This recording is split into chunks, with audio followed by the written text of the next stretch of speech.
Syedaralun, hampir sebulan harga jual udang faname dari para petani tambak terus menurun. Turunnya harga jual udang itu membuat para petani terus merugi. Selain itu, para petani juga terancam gulung tikar lantaran pendapatan dengan pengeluaran tidak sesuai.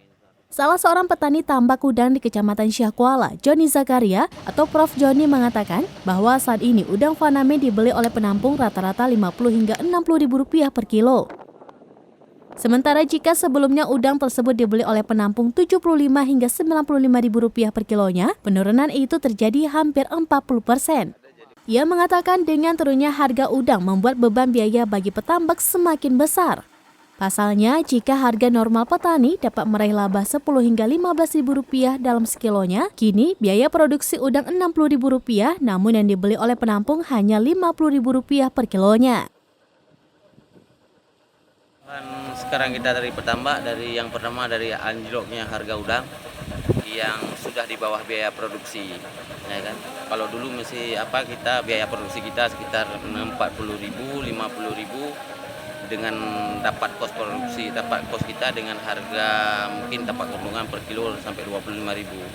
Tapi dengan kondisi sekarang, dengan naiknya biaya produksi kita, harga anjlok, mungkin harga rata-rata sekarang udah Rp50.000 ya. Karena kita panen udangnya beragam dari size kecil sampai size besar. Kalau dulu kita dapat harga rata-rata terus kita Rp75.000 dari biaya produksi kita Rp50.000-Rp60.000 masih dapatlah kita profitnya Rp10.000 per kilo udang.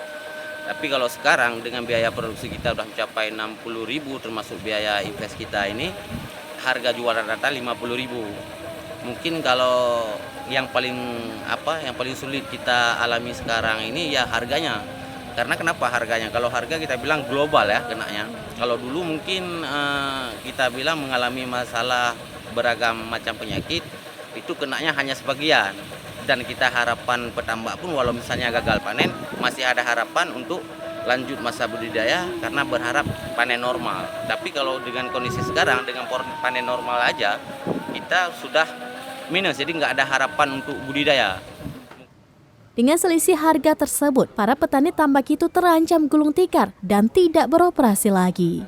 Dari Banda Aceh, Indra Wijaya, Serambi On TV.